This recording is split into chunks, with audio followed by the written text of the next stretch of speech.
This episode of Now This Is Lit is brought to you by Audible. Check the link in the description to get your first Star Wars audiobook free. Everyone loves free things. Click that link. Do it. This show is also brought to you by our patrons. If you want to support the show in a different way, with just $1 a month, you can join our Patreon at patreon.com/StarWarsLitPod. You can get a sticker. You can get access to an exclusive show that we do every month that's wild and chaotic and fun and something you can only get by becoming a member of the Patreon. There'll be so many more perks very, very soon. But for now, do you want a sticker? Do you want a sticker that has a Now This Is Lit logo? Because it's fantastic and I love them. But I also want to give them away because there's just a stack of stickers on my desk. So if you want one, $1 a month. Patreon.com/StarWarsLitPod. A long time ago in a galaxy far, far away.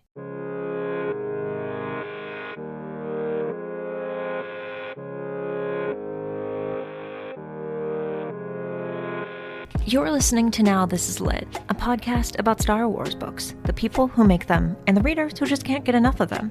I'm your host, Meg Dowell. I use she, her pronouns. It's been 20 years since Revenge of the Sith, the film, and the novelization. This book means a lot to me, and I'm not the only one who loves it.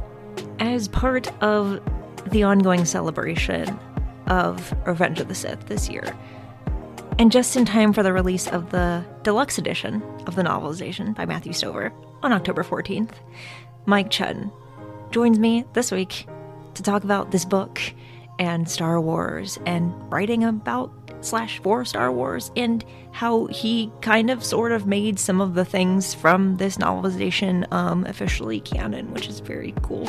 You can hear more about that and so many other things right now. And this is where the fun begins.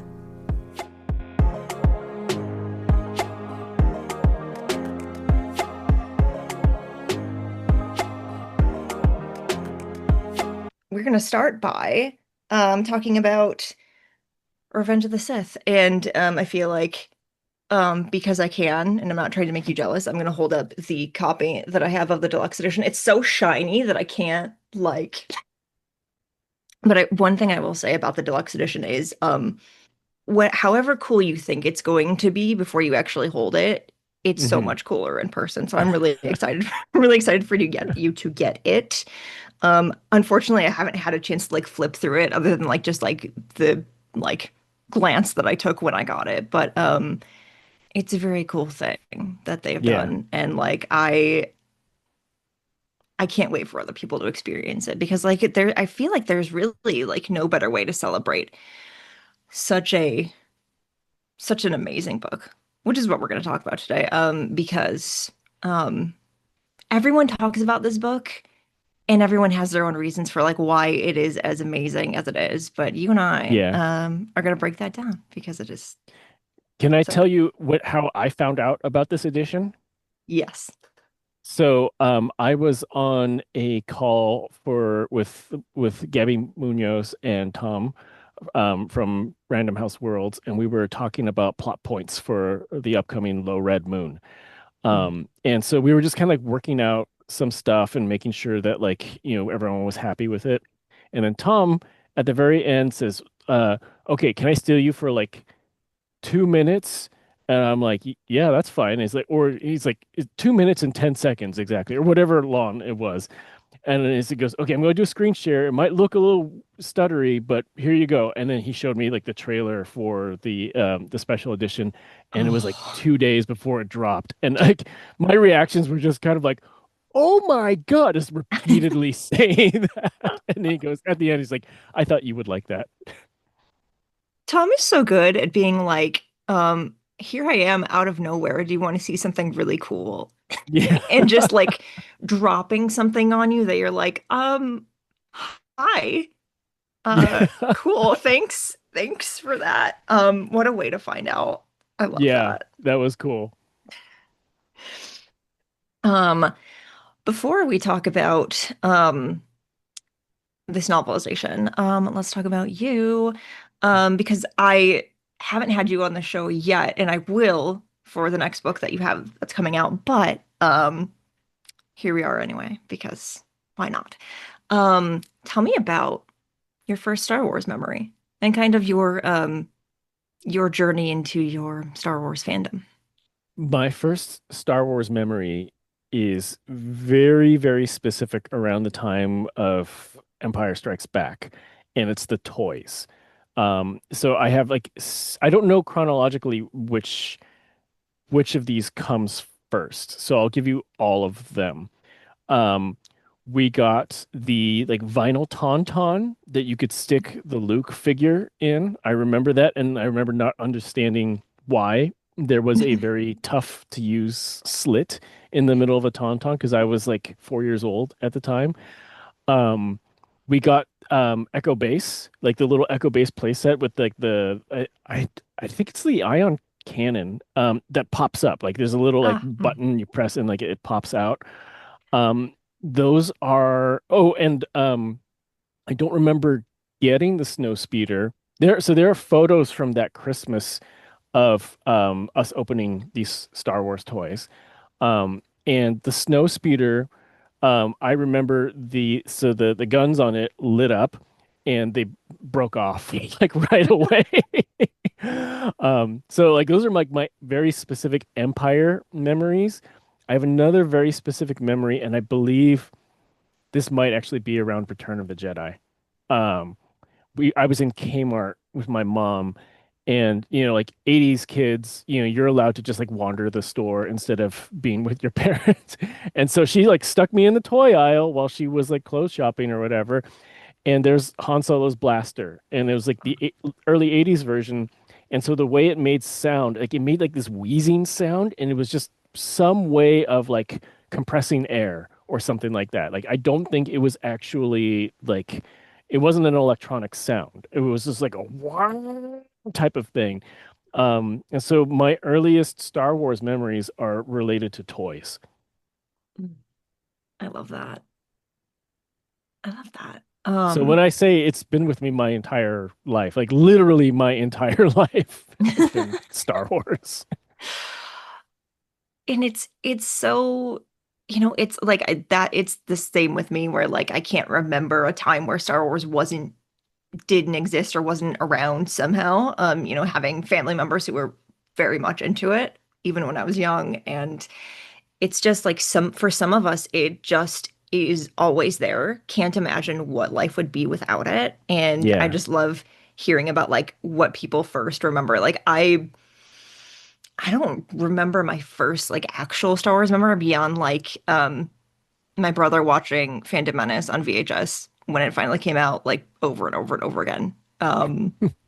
And I still have so much of that movie memorized because of that, but I love to ask that because it's different for everyone. Oh, oh, Everyone is, has their own experiences and I like it.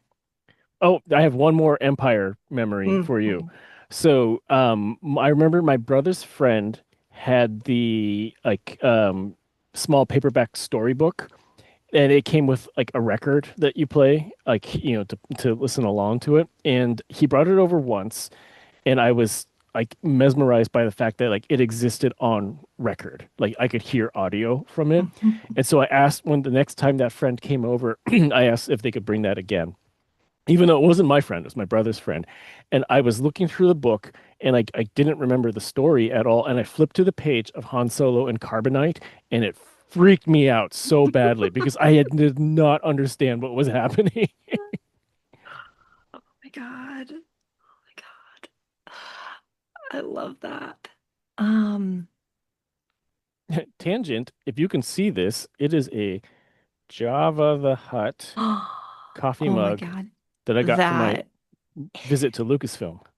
Thank you, Kristen Baver. I love, I want that. Fly out to Uh, California. She'll hook you up. oh, it's so far away for me.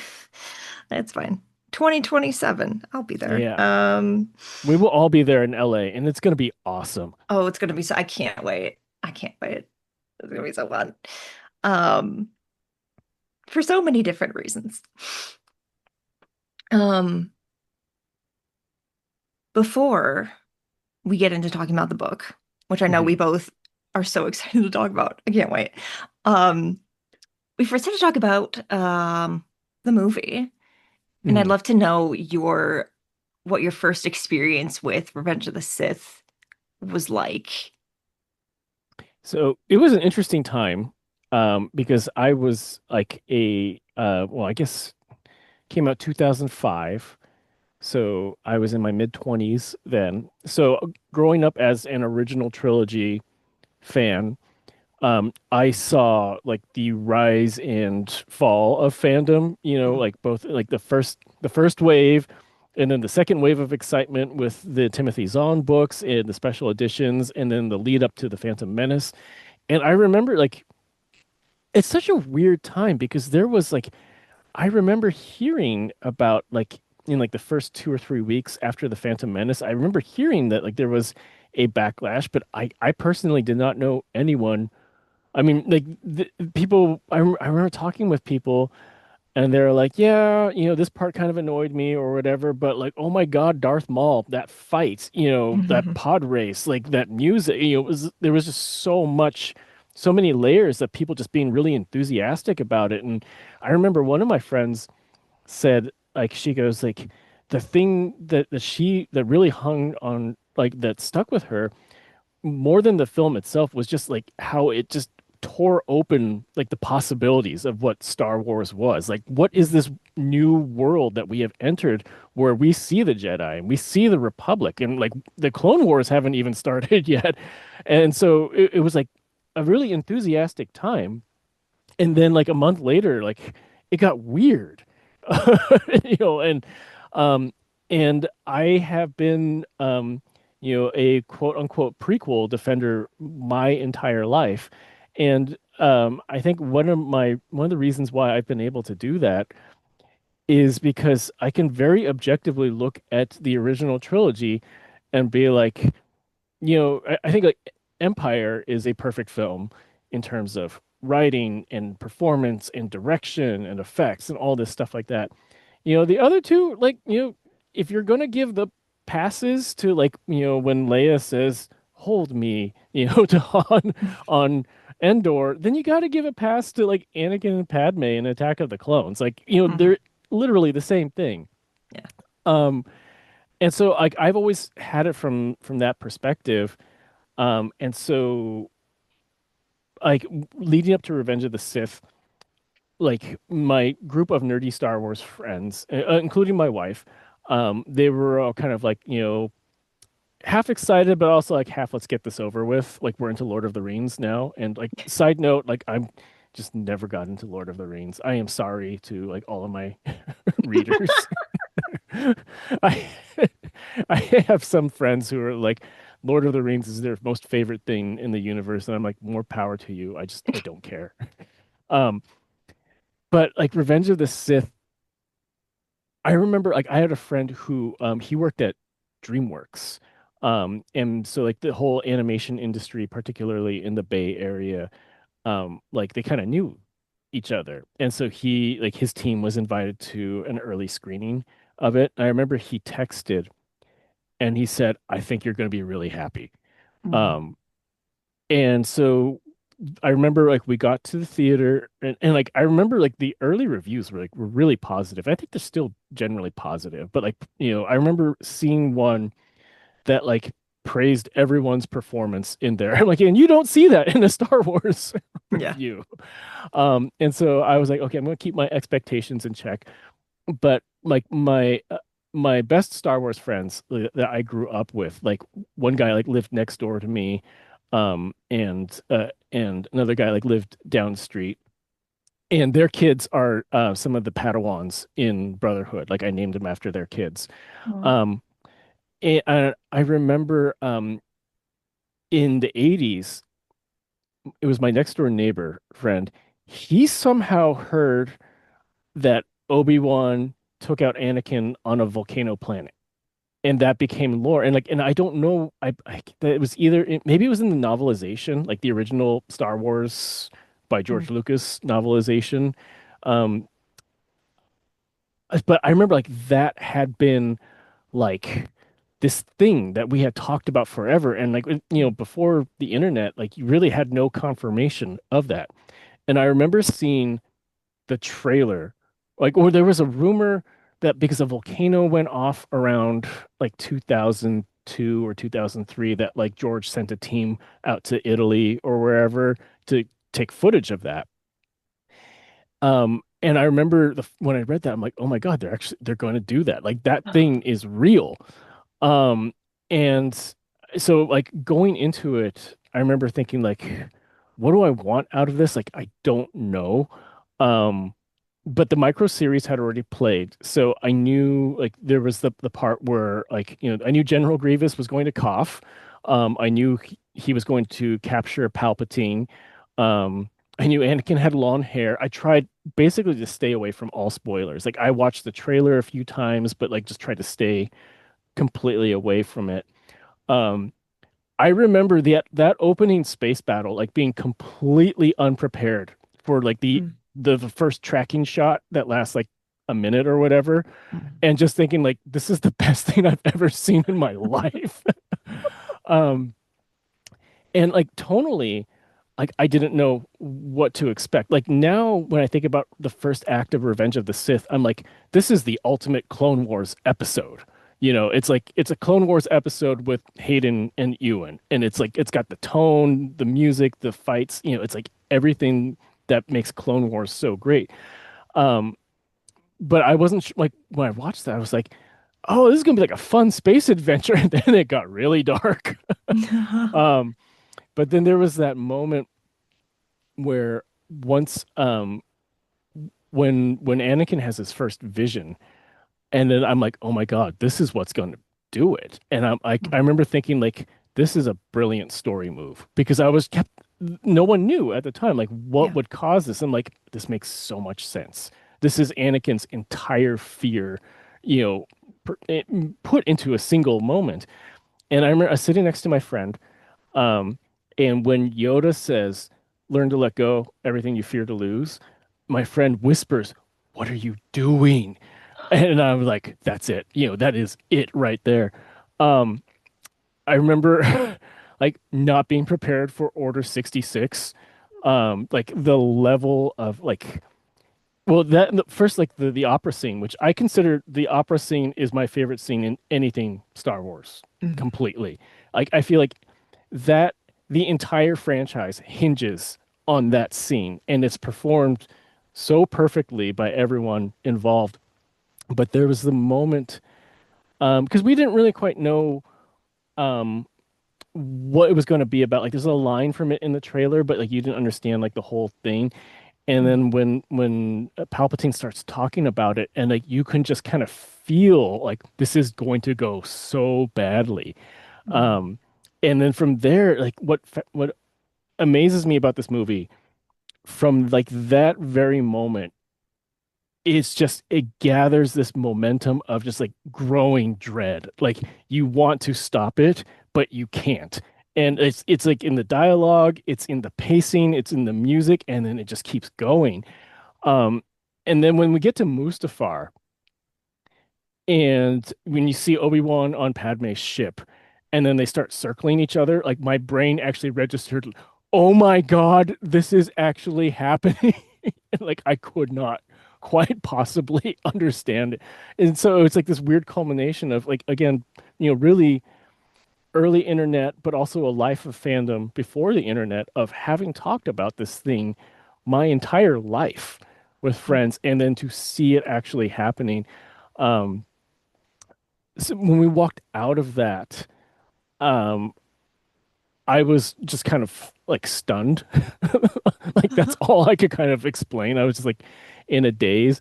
My friends, I think they had like the same reaction to every prequel film where they're like initially like that was amazing and then like they start nitpicking it because that's what you did like with early internet, film stuff. Mm. And I just like I wouldn't have it. I was like, no, it's a really good movie. It's like Yeah. what I wanted. And like my only quibble. So I told you I just rewatched Revenge of the Sith Mm. this past weekend. And this is only the second time my daughter has seen it. My daughter has rewatched like The Mandalorian whole series a bunch of times, like Clone Wars a bunch of times, like all these different pieces of it. She's so traumatized by Padme dying when my daughter was like Oh, 6 that like she couldn't watch it, and she's 11 now. And so we were talking about something that she learned in school, like on the drive home, and it was about like a self-fulfilling prophecy. And she's like, "What does that mean?" And like, well, Anakin Skywalker is a perfect example of a self-fulfilling prophecy. And she didn't quite remember all of the particulars of Revenge of the Sith. So I said, like, well, it's been a while, and like I know when Anakin got burned and when Padme died, like that was really hard for you. But I think you can like, you know, you watch Marvel stuff now, like you watch like PG-13 stuff. I think you can handle this. mm. Um, and so we watched it, and I'm totally sorry. I forget my original point of bringing up the fact that we just rewatched. Oh, okay, I do remember. Okay, so my only quibble with Revenge of the Sith is that you desperately need the Seeds of Rebellion deleted scene with Padme and Mon Mothma Yes. and Bail Thank Organa. you. That if you insert that in there, then like I put it up there with Empire. Yeah. And so what I did, um, I paused the movie right right before it cut to the gunship with Mace and Obi-Wan and Yoda, where they talk about how Anakin didn't take to the go spy on the Chancellor assignment well. So I paused it, and then so we kind of see like in parallel, you insert Seeds of Rebellion. And so it's like you see Padme's already going like, this is not going well. We got to do something about this. And then you go to Mace and Yoda and Obi-Wan saying like Anakin's not happy about this. What are we asking him to do? And then it cuts to um Anakin and Padme, where Padme is like, you know, are you sure we're on the same side here, or are we on the right Mm. side? And I find in that context where you see like what Padme's trying to do, and she's kind of got this macro view of like things are not going well, and we need to do something, and can we ask our only ally? So when if in a vacuum, if you take the line of like hold me like on the lake of on Naboo, it's kind of cheesy, but I think part of it is I'm so attached to those two, because like I've been in Anakin's head for several years now. Mm. But I felt like watching that just by inserting Seeds of Rebellion, I feel like I understand Padme's headspace so much more, where she's Mm. just like, what is happening? This is insane. Remember when life was simple? Like we had Mm. simplicity for like 1 week, on Yeah. Naboo, and that's it. And so um, I find if you just add that in there, it just completes the movie. Mm. So that's my tangent about that deleted scene. But yeah, so that's my experience with Revenge of the Sith. I went to see it again several times in the theater, including like the last time. I think released in May. I remember like in late August, it was still playing, and like I snuck out of work. I don't think I even told my wife. Like I just snuck out of work. I watched it one more time in the theater, and there was like 2 people in there.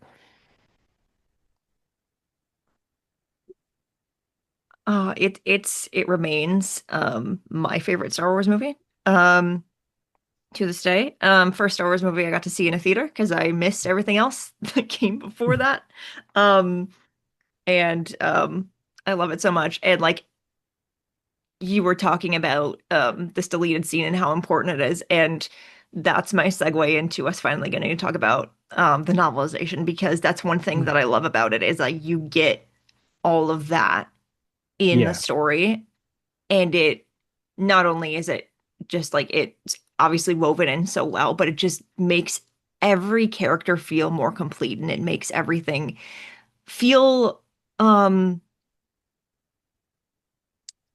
better, even better. Sharper, I think. Yes, yes, that's a good word. I Um, and I think I talk about how I feel like it is like a near perfect film, and Empire is a perfect film, and they're still trapped within the confines of being a film, mm, and you've only got so much time for characterization, and like this is not a like small art film that's focused completely on character. This is Star Wars, so you got pace, yeah, pace, pace through the whole thing. So I forgive a lot of it across the mm, entire yeah, franchise because it is what it is.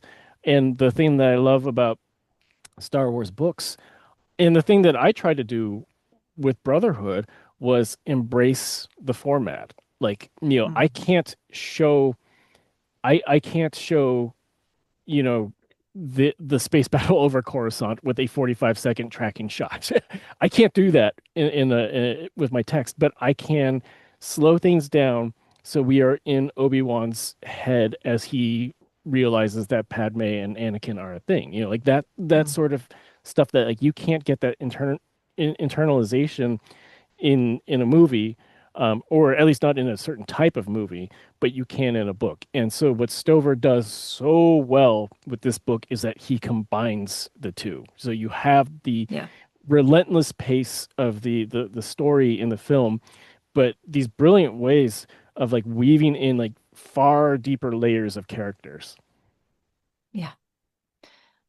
So when did you first read the book? Like when did you first realize that like, oh, this is an amazing book that I'm never going to forget ever? It was it was the like late fall, early winter after the movie had come out, and so it had not come out on DVD yet. And I remember I just been constantly thinking about it, Mm. and I wanted to revisit it, and it was no longer in theaters. And so I went to the library, and they didn't have the book, but they had the book on CD, and it was like 8 CDs or whatever it came. Yeah. And so I listened to it on my drive, and really I think like outside of storybooks on tape and record when I was little, like this is probably like the first proper audiobook that I ever listened to, because the format before like on CDs was just so unwieldy. Yeah. um but like not knowing, I was expecting just like a simple retelling of the movie, and like what I got, I think like when you open with like the Age of Heroes, like I don't know what you call it, like tone poem or whatever, and you're like, this, I was not expecting this, and Yeah. it kind of just sets you up right away, like this is going to be different. And I can still hear in like the audiobook, the way that Jonathan Davis says like, this is how it feels to be Anakin Skywalker forever. But then also Mm. the music kind of coming uh in like the final lines about how like a single flame, um and then cutting to like him saying, going from that to like, this is Jonathan Davis for Del Rey or whatever, and like the music gets, and so like those little moments are like just really marked in my head. So just driving around in my car, going back and forth to work and listening to it, like that was my first exposure to it. And then after that, um, I remember I checked out the audiobook again at some point before it was on DVD, and also like the physical like paper copy. It's It- so good. yeah, I mean It there is was like yeah. I tried to when I was still writing primarily like contemporary fiction before I got an agent and before I got published. I remember trying to explain to people, because I would mention that like this book is really amazing, and they're like, one, it's a Star Wars book. Two, it's a movie novelization. Like, Yeah. how can that be? And it like I tried to tell like my contemporary fiction, friends that like, no, this is much more like a literary fiction Yeah. novel, and like the way that it plays with like tone and points of view and like the metaphors that it uses. Mm. And like I have convinced a few people who are not science fiction readers to read it, and it has gone well. I think like their Mm. only complaints is that like, it gets into too specific description of like the lightsaber fights, and I'm like, that's fine, like that's not for you. Yeah. Uh, Yeah, yeah. but like almost everyone that I have kind of forced this book on, they've walked away like just feeling different about, like if they have no feelings about Anakin Skywalker, they suddenly have feelings about Anakin Skywalker. Yeah. Um, we're gonna just jump right into like talking about the things about this book that we love, because that's why we're here. Because you mentioning how this book kind of like does different things, plays with different things, and point of view being one of those.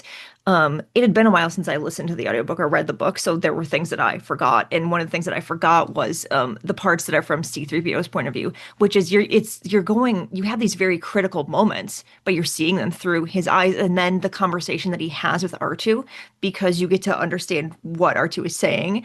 And he just goes, "Oh, Anakin doesn't talk to me anymore." And I'm like, "Excuse me?" Yeah. What do you mean? And it's like things like that where like that's not in the movie. There are reasons it's not in the movie, but you hear that and you're like, that's just one of so many different things that Stover does to like nail into your head that like Anakin is not the Anakin that we know anymore. Um, Yeah. and there are a million examples, but like that one hit me. Like I was just like doing chores around the house and I got to that part and I was like, I didn't remember that and I wasn't ready for that. I think too, like the one thing outside of like style, but the one like functional difference that I really, really appreciated was that it puts a very specific plot point as to why being a master is such a big deal to Mm, Anakin. yeah. And so for listeners who aren't aware, Stover uses, I don't know if these notes were in George's original outline or not, but the idea is that if you are a master, you have access to certain parts of the archive that Mm, just standard knights do not. And Anakin thinks he can discover the secret to save Padme there. mm, Um, and so it becomes more than just a disrespect type of thing. yeah. Becomes like something like this is how I'm going to save Padme, and then the Jedi are just like, no, you can't do that. I will say about the disrespect issue though, my so my daughter, like, I think the Star Wars movie that she's seen the most is probably The Phantom Menace, but she's really been more about Mandalorian and Clone Wars for the past year. Mm. Um, and Rebels. She loves Rebels, which Yes. she should because Rebels is amazing. Yes, it Um, is.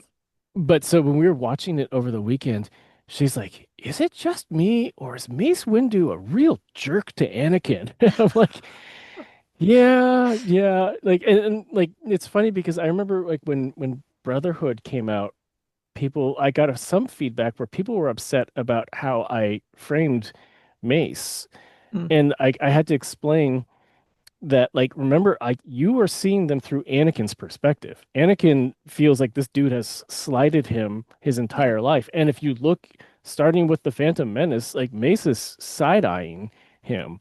Yeah. And so like to like in the context of the film, I took it as like Anakin is feeling like when I first saw it, I felt like Palpatine is telling him like you can't trust them. They don't appreciate you. They've always talked down to you. And then like this is just kind of like the example of it. And then they're saying, "Hey, by the way, you got a spy on your cool uncle." And it's you know like he's being torn in two pieces because Yeah. of this. And then Obi-Wan's like, it's cool. We'll figure out a way, like let's just get through this. But then when you add the layer from Stover about like, no, there's actually it's more than just like, you guys are asking me to be your hero, but also like you don't respect me at all. Yeah. Beyond that, adding the personal motivation of like this is how I'm going to save Padme, and then you take that away from me. I thought that was really, really good. And I wish that was in the movie, but like it's kind of hard to see how you would add that without adding an entire subplot that would probably extend like another 5 minutes into the film, because Yeah. you have to establish a lot of exposition about what's in the archive. Right, Um, right. but I love that information, and I don't know if it's technically considered canon or not. It should be. Yes, it should be. It should be. It should be.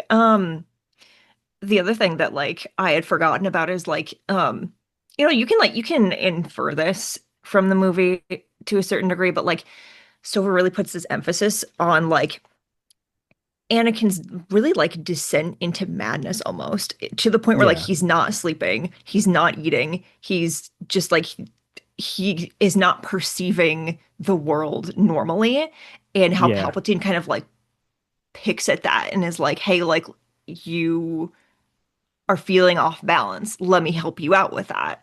And like I Yeah. just that there's so many more examples like this. But that's one that really I was like, oh, like it makes so much more sense because when I first saw the movie, I remember thinking like, oh, like it feels like Anakin turned so fast. And that's like that's a lot of different things. That's a lot of like pacing. That's a lot of we didn't have like the The 2008 Clone Clone Wars Wars. series yet. Like there's a Yeah. lot of reasons. But you read like it's things like that where you're like, oh, like it makes a little bit more sense even with this context of how like he was, he felt like the entire universe was just crumbling around him and like you're gonna at that point reach for anything that feels like it's going to save you and like it's so good. Yeah. I mean like this is outside of just the talking about the book, but like I have always explained um Anakin in Revenge of the Sith to like my friends who say like, I don't get it. I don't get why he turned. I don't Mm. understand that. And I'm like, but it's all laid out for you there. But if you watch Clone Wars, obviously you understand it more. But like the Yeah. idea that, as I was saying, like the Jedi are saying like, you're our most powerful warrior. Go out and save the galaxy, but also like, we don't really like you and just kind of shut up. Yeah. You have that on one side, and then also like, and then he says like, but I think my wife's gonna die. And then they're like, yeah, don't even worry about that. Like, don't have your feelings about that. Yeah. And then you have Palpatine who's like, I can save her. And by the way, I'm the only dude who's listened to you for 10 years. Yeah. And, have I ever lied to you? And, by the way, they really are kind of dicks, aren't they? Yeah. And so it's like when you have that sort of pool, but then you scale it up onto like the fate of the literal galaxy is on your shoulders. Um, it feels, and then also there's your wife might die, Yeah. like when you put it like that, like I get why he chose what he did because like he did not, the support system that should have saved him was systematically cut off by like their own doing, but then also Palpatine isolating him. Yeah. um and so like I pointed out to like my daughter on our rewatch that the the scene where it's Padme's ruminations, where they're looking across Coruscant to each Mm. other, and then he just leaves. I said, this is the moment Anakin turns. It's not Yeah. what he does with Mace. It's when he makes this decision right here, because it's like he can stay and do what the people who are dicks to him told him to do, or he can be active and make a choice Mm. and say, I'm going to save my wife. And so that's when he turns, and he does it for a selfish reason, but because he had no other information to make that decision, Yeah. because it was all, his support system was cut off. So I don't want to turn this into like an Anakin Skywalker dissertation, but I can. It kind of is though. I mean, Yeah. like this, I read this book and like Anakin, I wouldn't say Anakin is like my like top five, top 10 favorite character, but I'm like, this is such an interesting look at what happens to him and why it Yeah. happens. And again, it can really only exist in the format of this book. Yeah. Like even the most character-centric Clone Wars episodes have a certain pace to them, and they bounce around like their characters and stuff. Um, I would say, like, even Andor, which I mean, like we all know is like one of the greatest TV series ever made. Mhm. Um, and like that has a much slower pace than Clone Wars or like the proper films, but that's really about like the machinations of government and rebellion. Like, Mhm. it's not as much about like internalization, except for maybe like some with Mon, but Yeah. like not nearly what you get with a novel. And so a lot of that really like can only exist in this format. Yeah. Which is like one of the reasons I just love books and Star Wars books so much is like there's nothing wrong with the movies or the shows or anything like that, but like there is just, you can just get things in these books that you can't always get in other formats. And like books can be a supplement, books can be, taking one line from a movie and writing an entire book about it. Books can be like really anything that they can be anything. And we've seen that, throughout the entire history of Star Wars publishing, but um is they're to get, entire books about characters that we never like to almost get character studies on people that we might be following, that we might not see much on screen is like Yeah. that's just it feels like a gift. It feels like, oh, we don't really deserve that, but we're getting it anyway. Like I'm thinking about the Mace Windu novel that came out last year. I think that was Hmm. last year. Time has no meaning to me Yeah. anymore. Um, but like Actually, it was again, this year. I remember this because I was listening to the audio as I was driving to an event in May. what is What is time? what is time? Yeah. Um, Again, Mace Windu, not necessarily my favorite character, but like that book, I'm like, we wouldn't have ever gotten this otherwise. I love it. Yeah. And we make a point about Mace.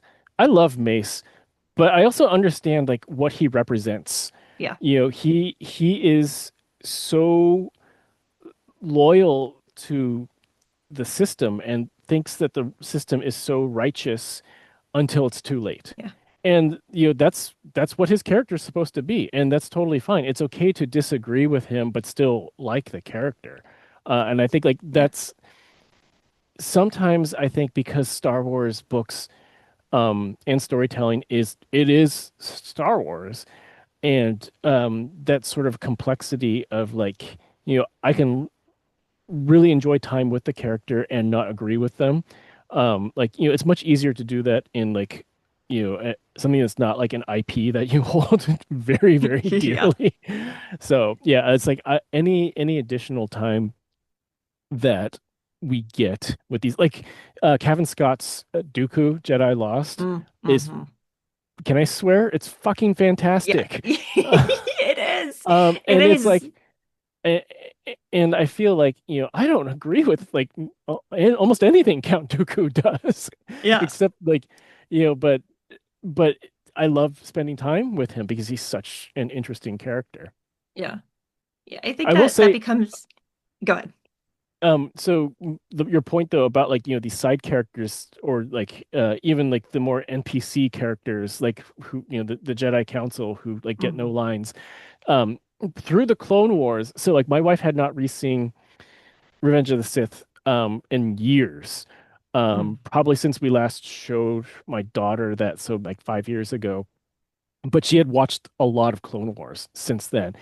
And then she was like, when like Plo Koon just gets stabbed, and like, Ki-Adi-Mundi is like, shot by his dudes, and like my wife's like, "Oh my God, you're killing everyone I love." And I'm like, "Yeah, that's what Clone Wars will do." Oh yeah, I Clone Wars is one of those things where like I would love to do a full rewatch of it sometime because I technically haven't ever. I think I've only seen it straight through technically one time, but it's like that's a big commitment and it's like but Yeah. it's so good. I try to tangent to Clone Wars. Like I'm sure there are episodes, like just pockets of episodes that I have missed because there's so many of them, and like I've Yeah. never just sat down on streaming, watch from episode one all the way to the end. But when I preach it to people and I say like this is going to change how you view the entire prequel trilogy, Mm. well, one of my friends says like, well, you shouldn't need a 7 season TV show to fix your three movies. I'm like, yeah, but it exists. Like, you Yeah. can't separate them now. It's like, and that's the way that our media has gone. Um, Yeah. Once again, George predicted the future. But Yeah. what I do when I say like, they look at the list and there's like 200 some episodes and like, that's a lot of commitment. I'm like, okay, here's a list of just essential arcs, and it's like 50 Yeah. episodes. And I just give that to people. Like I Yeah. have it totally saved and just use it whenever I need to. But like that is Perfect. just like the more manageable way to do it. You left some notes here. Yes. Yeah, let's go through those. Okay. So, one of my favorite things about this novelization was Stover's use of the Sun Dragon. Mm. And so when I was, I'm going to rewind all the way back to when how I got roped, or I don't know, roped in. I roped them in when I got offered to write for The Empire Strikes Back from a certain point of view anthology. So prior to that, my agent, when I signed with my agent, he asked me, "What's your dream project?" Um, and I said, I want to write Star Wars. Like Mm, specifically, I want to write prequel era Star Wars. mm, And so as he got to know the team at Del Rey, like he would always kind of float my name around and say, like, Mike knows Star Wars. Mike really loves Star Wars. And by the way, here's his books in case you want to read them. And this is like these are the things that he's good at. And because I did a lot of pop culture and geek journalism for about like 5 or 6 years at that point. Like I wrote for The Nerdist and Mary Sue and things like that. And so I kind of like I knew editors like in the journalism space. And I had like a reasonable Twitter following already because of that. And then when I got published and like I started to see like, okay, well, I want to put myself in front of like, Tom and Jen Heddle and people like that who are on Twitter talking about Star Wars. And I'm able to cite like the things that I have written about Star Wars, like on Nerdist and things like that for like, hey, look, I really, really know this stuff. And so I remember I was at a conference with Rebecca Roanhorse and she was writing Resistance Reborn at the time, and I was like, what's it like functionally, what is it like? And she's like, it's really hard because you mm, have like literally 3 months. And she was a lawyer, I believe, and she had quit her day job to become a full-time writer at that point. And she's like, if I was still working, I couldn't do this. um mm, and so like but we were talking about like how do you get into it, and she's like, I think the editors just kind of have to become aware of you and your interest. And so I said, like, well, like the certain point of view anthology, like only A New Hope had come out at the time. I was thinking of like doing this like Twitter thread where I wrote one like 20 log lines for a Phantom Menace version of it. And I'm like, I've been working on it and like, just don't know when to roll it out. And then she's like, well, hold on to that because you want to make sure like it's seen at like the right time. And otherwise you mm. don't want to be like, the annoying guy who like tags, Tom and everyone on. Yeah. So I was talking with her about it, and then I was talking with I remember actually I told Delilah Dawson too about this idea. And then I can't remember if it was Delilah or Rebecca, but like one of them messaged me and she's like, they said, like, this is your moment. You got to do it now. And I'm like, why? What's happening on Twitter? And it was when Simu Liu was talking about getting cast in Shang-Chi, and he had talked about how he took his shot because he had posted about wanting to do it, and it like kind of rolled into him getting an audition, and then he became Shang-Chi. Mm. Um, and so the hashtag was like shoot your shot. And then so everyone was just shooting their shot. And I'm like, this is my moment. And so it's too bad. Like I deleted Twitter after it became, Yeah. evil. So this Yeah. doesn't exist anymore. But Yeah. I unrolled like I said like I am shooting my shot to write Star Wars, and here is my, to show how well I know these characters and this, the rules of this universe. Here is my from a certain point of view, the Phantom Menace, and like I unrolled just like 20 or 25 like stories in chronological order across that, and like I remember because was friends with Chuck Wendig too, like Chuck and Delilah and Rebecca and like several other people who were already involved, like retweeted it. And then I saw like I remember specifically Jen and Tom liked a bunch of the stuff in there. I'm like, they know I exist now. So Mhm. that's my like big, prologue to getting the offer for Empire. And so when we're talking about the Empire like stories, I asked like, who's left? Who can I pick? Because like, they were really about halfway done at this point. Mm. And so they're like, oh, well, like the droid on Cloud City that swears at C3PO, some Imperial officers, these types of things, and Palpatine. And I'm like, Palpatine? Like, why hasn't anyone picked Palpatine? And I remember Tom specifically said, he's like, I think people are intimidated by writing Mm. Palpatine. And so I submitted, it was 5 pitches, and Tom still jokes that like I'm submitted the most of like anyone across all the anthologies. And like 4 of them were kind of like throwaway stories. Like there's one where like the droid who swears at C3PO, like we find out like why he's so surly, like things like that. Oh. Um, but then like the Palpatine one was like I pitched it as like Palpatine discovers that Luke is, Anakin's child, and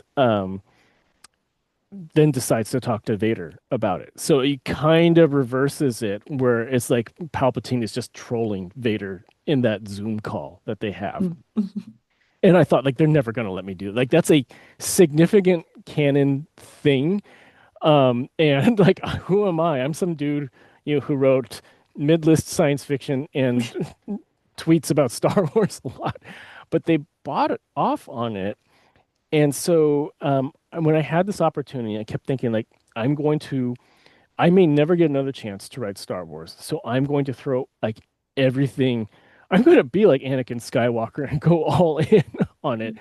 And so that's why like there's um in that story, Palpatine kind of like senses a disturbance in the Force, and he realizes that Vader is planning to like recruit Luke. And realizes this because as Vader is closing in on Luke, he can't help himself but have like these visions of, him as like restored Anakin Skywalker with Padme overseeing a bunch of Star Destroyers, and Luke Skywalker is there too, and like, it's like this delusion of Anakin. Um, and I threw in a line in there about like his Sun Dragon heart because I wanted to bring back that from Stover's book. And I thought they were going to cut it. But they let it happen. And so when we went to Brotherhood, um, I was like, I'm going to weave in as many Stover references as I possibly can. Yes. Um, and so because, Stover uses it a lot, but it doesn't really explain where it comes from. Mm. And so I I came up with the idea that it's a Tatooine, like a regional myth. And like every culture has like myths about like, how to be like a strong child growing up, like that sort of stuff. Mm. And so it's like this, I framed it as like it is this bedtime story that Shmi used to tell Anakin about like the Sun Dragon is like the strongest heart. And she's using it as a like, to persevere through our terrible life on Tatooine. And how to know like what your moral compass is, and how to be a good person. And the problem is without Shmi, without Qui-Gon, with Palpatine whispering in your ear, that gets twisted because he's, suffering through all of this trauma because of it. And it becomes this thing that drives him in kind of the wrong way, which I think is a very real world response to trauma. Um, Mm. and so again, I thought they were going to cut it because it's so explicit. And it's like if you don't necessarily know that, like I tried to write it in a way that it just becomes like this connection to Shmi Skywalker rather than like a callback to Stover's book. But I was still worried that they were going to cut it. But they kept it. And so like it's there. It's like, I let I'm you know I hope I've never talked to Stover. Like I don't even think he's on social media. Um, I'm pretty sure he's aware that I did that. And I hope he knows that like I did it out of like just sheer love of his concept. Mm. I mean, you made Sun Dragon canon. I I'm not did. mad about it. So important. There was one other scene that like I took a line from the inverse of the Sun Dragon when Anakin sees like the dying star and it was like the even stars can die out Mm, line. And in Stover's book, it's a pretty brief passage. It just says like when Anakin and Obi-Wan are on a thing. And so I was able to take that line and extract it out into a scene where Obi-Wan is tasked to go out there for some reason and Anakin stows away because Obi-Wan's supposed to go by himself, but Anakin stows away because he cannot be, alone. mhm. And then Obi-Wan's like, well, if you're here, we might as well look at, this is what nature does in space. And so you get like the moment of Anakin realizing that even stars can die out. So it's one of those things that like I feel like I got to take the toys that Stover left in the sandbox and paint with them and like build a little scene with them. It's so fun. I can't wait to dive into this deluxe edition with these annotations. Because Yeah. I'm gonna end up reading the whole thing again, just to get context for the notes. But like, I can't wait to like. I don't know what's in there. I haven't really looked at anything online. So I'm like, I'm really excited. I'm really excited. Yeah, I think the first thing I'm going to do is like I'm going to probably skip rereading the book and I'm probably just going to read through all the annotations like from start to finish. Love it. Because it's almost like director's commentary, Yeah, on the yeah, DVD. Like I think we all want to know why particular choices were made and like yeah. just the creative process behind it. Oh, I can't wait. So I excited. think like when they proposed that to Stover, I'm sure like I'm sure Tom probably said like you have to understand that like a generation of Star Wars writers were inspired by your book, so let's tell them what you were thinking. Yeah. Yeah, I know there's an intro that he wrote that I think gives more context to the annotations themselves before you actually get into them. Um, so it's going to be really interesting. Because as we've discovered or as we've talked about, we both love this book. And it's, a book is good when like certain lines and certain things kind of stick with you for years after the fact. And Yeah. like, Like yeah, of this course is there are Count things from this. Dooku. Yes. Like, of course there are like little things from the book that I forgot in the last, when did I first read it? 2018, I think was the first time. Of course I forgot things, but there are still things that I didn't forget. And that mean a lot to me. And that's a good sign. That's how you know.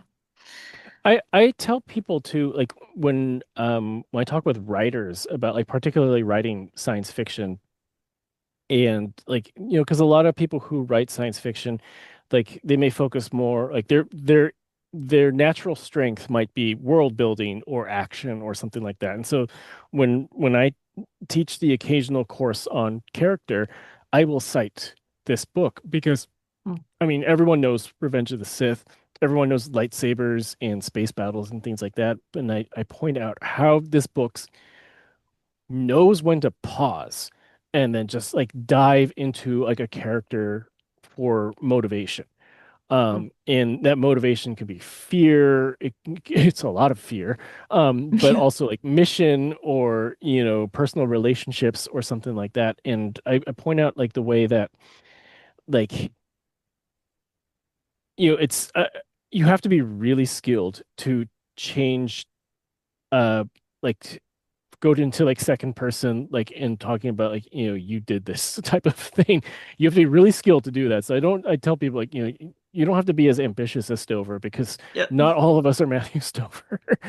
But look at how he uses like section breaks or even breaks in tone, in perspective, in description, in cadence, and that reflects the character of the moment and what they're Mm. feeling in the moment and like it's a real masterclass in how to do this while staying within like the ultimate sandbox of Star Wars. Yeah. Yeah, it's like even if you just look at it from a strictly like literary written perspective, it's a masterpiece. And I Yeah. don't use that term lightly, but it is. It's a really good example of like how like, sometimes as a writer, if you continue to write, if you get really good at the things that you're good at, you can learn what you need to learn. And then you can refine your craft to a point where you can break all the rules. And you can say, Yes. hey, I'm going to do whatever I want and I'm going to make it work. And this is a really good example of that. Like, Yes. most of us could not write a book like this. No, no. So we could try, Oh, but there's one more thing that I propagated forward from this book into my book, and it is the cadence of this is Obi-Wan Kenobi, this is mm, Count Dooku, this is whoever. Um, and I did that at certain points in Anakin's point of view, and I wanted to make that particular cadence be Anakin's inner monologue. And so mm, you could extract that into Stover's book is Anakin's like sort of like mental diary of like mhm. what is happening to him, which then lines up with the final passage about how like the final revenge of the Sith is that you are selfish, like that passage. Yeah. Yeah, I can't believe they let you do that. I know. I ask people like if you have the time to kind of read like a book trilogy of Claudia Gray's Master and Apprentice, and then my book, and then Revenge of the Sith. Mm. Yes. I have not done that like all in a row, but now I want to. You need the time to do it, which That, none of us have. yeah, that is something I certainly do not have. I wish. Listen, if I could just read Star Wars books all day, I can't do that. But if I could, We need to defeat capitalism first. yes, yes, we do. Um, I'm gonna let you tease the book, the next Star Wars book that you have coming out in a minute. But first, I have a very important question for you. Sure. And that question is, when you hear the word Star Wars, what's the first thing that comes to your mind? Anakin Skywalker. It's just, I again, like it goes back to like everything kind of, he is the crux of Yeah. everything. And I think he's the most interesting character because he has to deal with like you could take like Mon Mothma has ton of conflict, ton of things pulling her in different directions, but her scale is like purely political and it gradually grows into like leadership and Mm, things like that. But you have Anakin, who it's like literally like you must make these choices because the entire Republic, hinges on like the next 10 seconds. yeah. Um, and you have the Jedi saying like you are the most powerful one. You could defeat the Separatists, but also you're a dick. It's so it's like you take like the amount of conflict pulling at Anakin, and it's like on a scale that no other character in Star Wars has to face. And because of that, I think he's the most interesting and sympathetic. He has to own his choices. Um, but I think it's really important that we understand why so I mentioned my friends growing up, one of their moms is like I call her my second mom. Like she was my next Mm, door neighbor's mom. And so she's like really supportive of my book career, and she's read everything that I wrote. And I told her like when oh, Brotherhood came out, I'm like, your only memories of Star Wars are probably like buying toys for us. Like, you don't have to read it. It's okay. You probably won't get anything in there. And she emails me like a few weeks later and she's like, I never thought I would have so much sympathy for Anakin Skywalker. I'm like, oh that my was like God. this is like he's a super sympathetic, compelling, and conflicting character. Yeah. And so and he represents, I think, piloting, lightsaber, force, politics, relationships, friendships, like so many things, fixing droids. Like he's just Yeah. everything that is a part of Star Wars. Mm, that's a good Someday I answer. hope to take a photo with Hayden Christensen holding my book. Like that's a life goal. Oh, it'll happen somehow. He Manifest does it. cons. Yeah, he does Yeah. cons. Yeah. You have another Star Wars book coming out. Tell us about I it. You can't do. say much, but yeah. I can't say much. So this No. is a spin-off from Star Wars Outlaws, which is the open world video game that came out last year, and it is called Low Red Moon. And it is a prequel to Outlaws. It is about Jalen Vrax, who is the like quasi antagonist slash frenemy in Outlaws, and his sexy droid ND5, who when we released the cover, I got a shocking amount of messages of people lusting over ND5, which I'm like, this is great. And I've become like Instagram friends with Jay Rinkin, who did ND5's Mm. voice. And so I screen capped some of that and I sent it to him. And I'm like, does this happen to you a lot? He's like, yeah, people really love ND5. Like, like, that's great.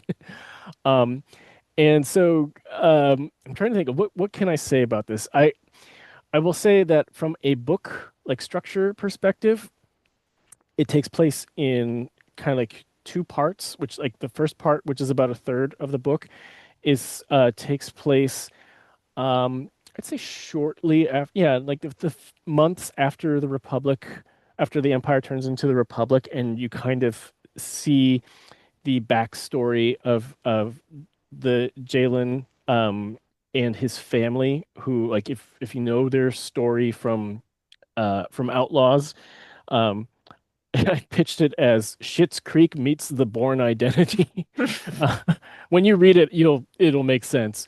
Um, but so you kind of see like how they went from like one of the richest families in the galaxy to a guy who was just struggling, um, and how he meets ND5. And then the second part, which is the last two-thirds of the book, is the phrase "low red moon." Whether that's a person, place, thing, whatever it is, I will not spoil it, but that is something of a MacGuffin Mm. for Jalen and ND, and how they discover the truth behind it and what it means gets very twisty. Um, the second part is very much an underworld story. So if you love underworld Star Wars and you love certain characters who have been in underworld Star Wars, I can't believe they let me use some of the characters that I asked for. It was really, really cool. Um, so I would say my subtle way. Well, no, I probably shouldn't. I think at some point we might do some teasing reveals on social media about this, so I probably can't say anything. But I was very happy with what I did. So you get sneaking, you get heist, you get, underworld, factions kind of negotiating with themselves, and it's all built around this character story of Jalen and ND5 trying to figure out the truth of what happened and why this strange phrase keeps popping up. Mm. I love it. And don't worry, you'll be back to talk about that Oh, and there's closer to. so for all anyone who's listening who also finds ND5 to be a super sexy droid, um, when I was pitching the synopsis for this book, there's a moment where ND5 kind of like falls in the water, and then I pitched the moment he comes out, he walks out of like the bubbling ocean in slow motion, tossing seaweed wrapped over his shoulders, like tossing it off of him and emerging. And I put the phrase like Daniel Craig in Casino Royale, like emerging from like the ocean onto the beach. And they let me do it. So You have your sexy droid moment there. I'm happy for everyone who is looking forward to that. It's going to be such a good book. Really looking forward to talking about that later when we can say more about it. Mhm. Um, well, this has been so fun. And like, listen, we could actually do an entire dissertation on this book. You could take it like page by page and talk about Yes, it, dissect it. seriously. We're not going to do that at this moment. I wish we could, but we're not. Because capitalism. But Yes. I'm so glad that we got to do this. It's been a long time coming in a lot of ways, but we did it. And I'm thank you so much for coming on to talk about this amazing book with me and really getting into like what is it about this book that makes it worth reading because a lot of people hear film novelization, no thanks. I'm gonna skip that. Not this one though. Don't skip it. Yeah, I like if you've only heard about it and you don't quite get it, um, I would say that like it is, I consider it personally like one of the best books ever written Mm. inside or outside of Star Wars. Like you can put it up there with like my other favorites like Station 11 by Emily St. John Mandel. Like that Mm. level of literary quality. It is just unbelievable what Matthew Stover pulled off with this. And yet it still feels 100% like Star Wars. Yeah, it is very good. Um, yeah, I think that's it. I think we did Okay. Well, thank you so much for it. letting me just kind of go off about Anakin. I have been waiting, and it was even better than I thought it would be. So thank you so much.